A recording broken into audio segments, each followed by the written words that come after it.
chamfer command. So first I will consider one horizontal line and then the one vertical line like this and one more like this.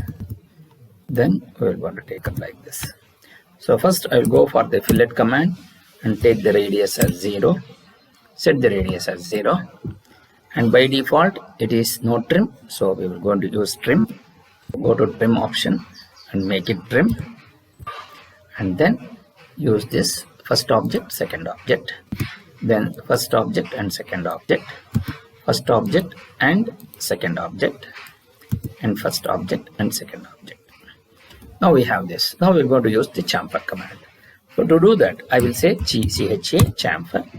So trim mode, yes, current chamfer distance 1 is equal to 0, distance 2 is equal to 0. So that means I will going to get the sharp edges.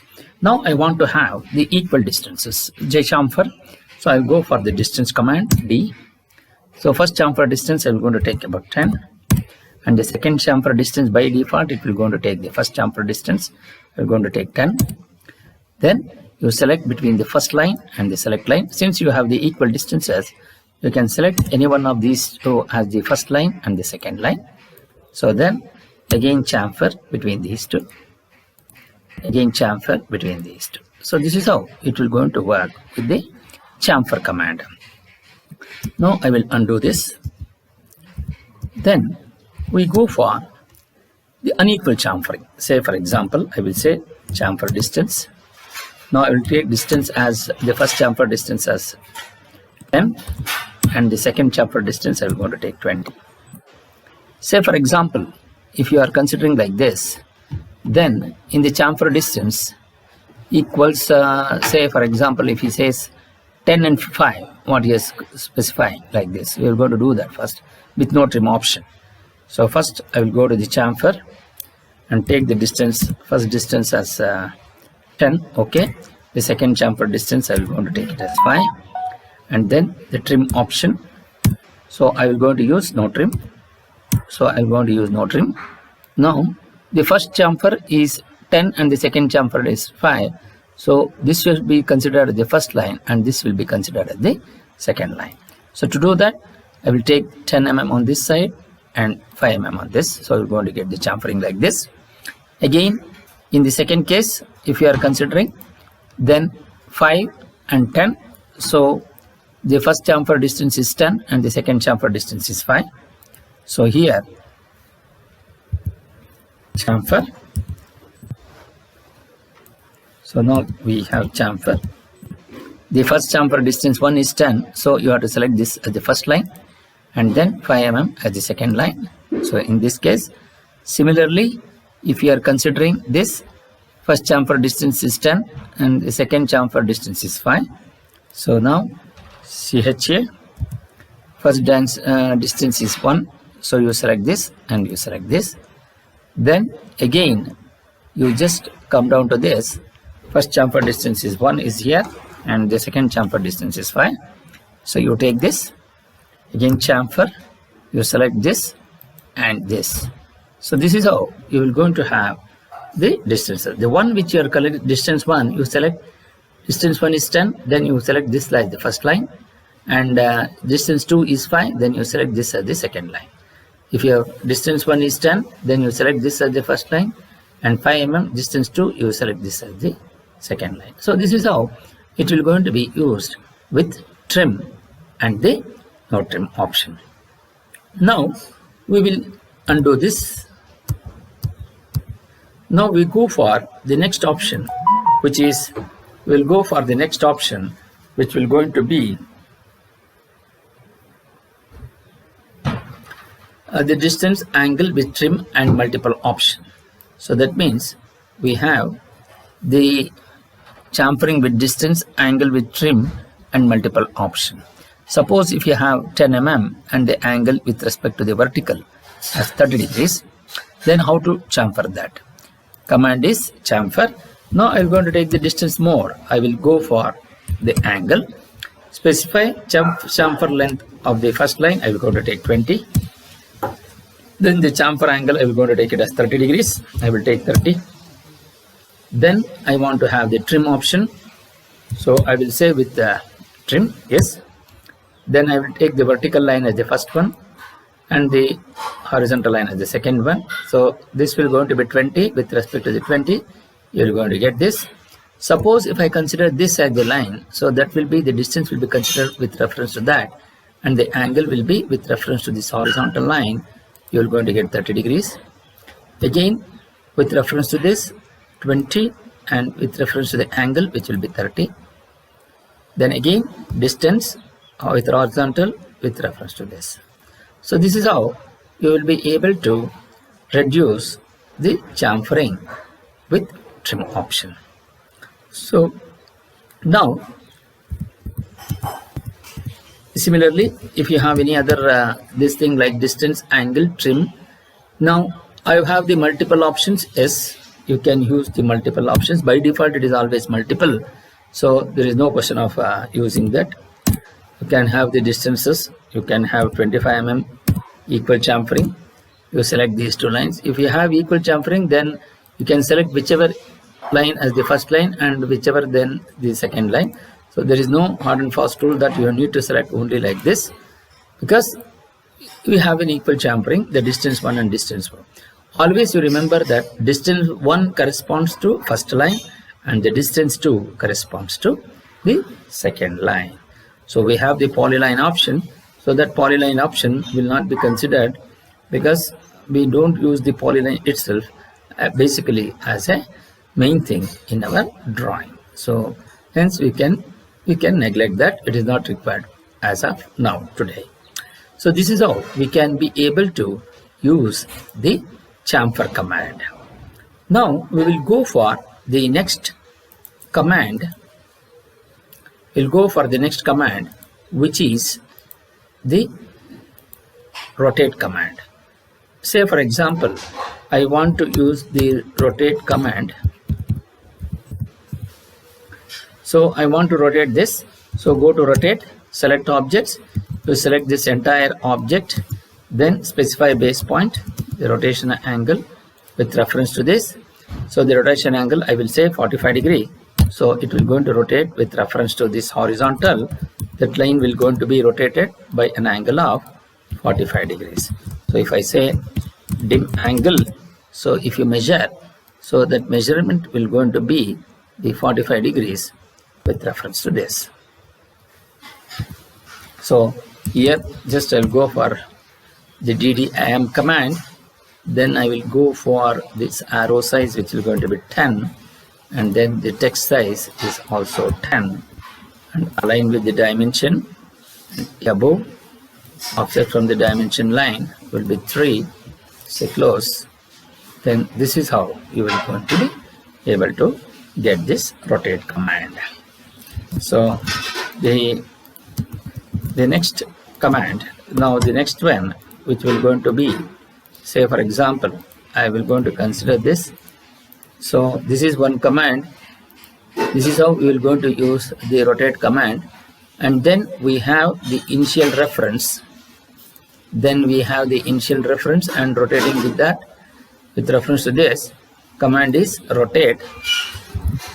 Select objects, you select this base point, I will consider intersection, then copy this, I will take 60 degree. So that means it will be rotated with reference to the horizontal by 60 degrees, and also the original object will also be retained. So that is how it will going to be considered. Then similarly, we select objects, you select this objects, then the specify base point. The base point I will going to consider intersection of this. Then I will take the copy. So I want to copy the original object, so I will going to use the copy command. Then I will going to take the reference.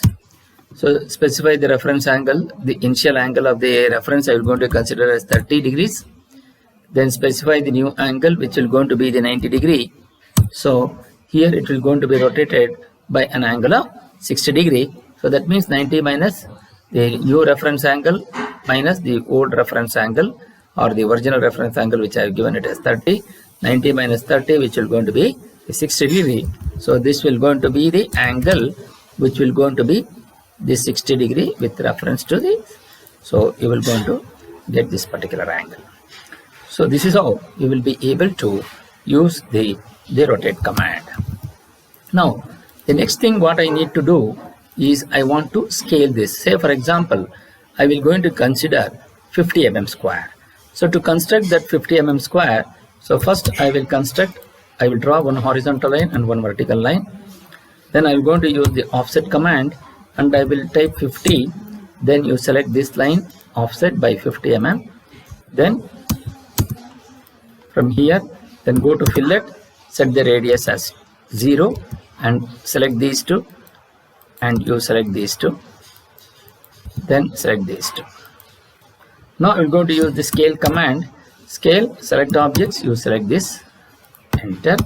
Then specify base point. I will consider the intersection point of this. So what should be the scaling factor? I want the scale factor to be 2. So then I will type 2. So that means it will going to be extended by twice the value. So that means if I consider dim horizontal, initially I took it as 10, that is 50. So once it made, it will going to become 100. Similarly, from here to here, I will going to take it as 100 by 100. So this is how I can increase the drawing size, and similarly I can also reduce it by the scale factor, which is on the copy option. So it is 50 to reduce it to 16.67 to 16.67. So it depends on the what the scaling factor which is going to be given. So now here, so I will undo this. So I will undo so that you will going to get this. So go to scale factor, select objects, you select this, then specify base point. I will say intersection. Then I will take the reference, this specify reference length. Initially I will going to take it as 2 as the scaling factor, and then reduce to 0.5. So then originally it will going to become the 2 to 0.5. So this dimension will be 12.5. So that means it will reduce it to 2, that is 200. So then it will going to become 12.5. So this is how you can be able to use the reference. And similarly, you can also use the copy. Reference is exactly the same way as what we have used in the copy. I will going to take the copy, then I will going to use the reference. The reference I will going to take it as 1 itself, then I will make it 0.5. So then it will going to reduce this by 0.5. So that means this distance will going to become 25. So I'm going to use dimension horizontal. So this distance will going to become 25, and this distance will going to become 25. So this is how the reference options will going to be used. Initially that will going to treat as the 1:1 scale, and when it is reduced to 0.5, it will going to become the value which is 25 mm. So this is how the scale factors or the scaling of the drawing can be done. These are all the things which are going to be used, but of course the scaling, when you want to do the scaling, we will not going to do the scaling factor in the drawing, but once you want to take the printout, in the printout we are going to reduce the scale or enlarge the scale. That depends upon the given condition. Now we will going to take up the next command, which is the break command. So to use the break command, so the thing is, so I will consider a line. Say for example, I will say I will take around 100 mm. So here, so this is a line which is going to be considered of 100 mm. So I will say dim horizontal. So I will measure the distance as 100. So I will going to take text. I will type 100. So I will keep it here. Suppose if I want to break this line, I can go to the break command is break, select object. I will going to select this line. So the position where you select as the first point. So from that point till where you want to take the break, I will going to set somewhere here. So this is the arbitrary way of breaking a line into two entities. So that means you have one line here and we have one more line here. So which is an approximate method wherein you can use it. But suppose if I want to use the break exactly at the midpoint. I will going to take as the break, select object. I will going to select this as the break. So I don't want to take that as the first object. I will going to take the first as the break point. I don't want to take that as the first break point. I want to redefine the first break point. So I will say F. Then what is the first break point? I want to divide this exactly into the midpoint. I will say into half, mid of this. I will go to select this midpoint. Then I want to take the specify second breakpoint also as the first breakpoint. I will say at the rate. And I don't want to mention any distance. I will just simply type enter. I will simply type enter. So it will going to break exactly, or it will or the breakpoint again. I will say mid of this. Then I'm going to take the midpoint of this break. Select this first breakpoint. I will say mid of this, and second at the rate enter.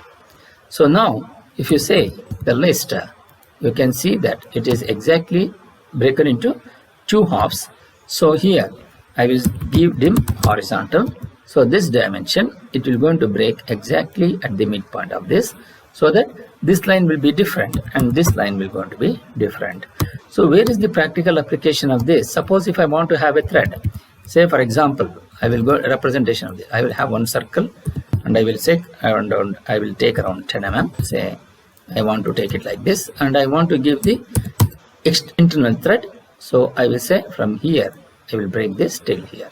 So this is how you will be able to use the break command, especially for giving the top view of the internal thread or the external thread.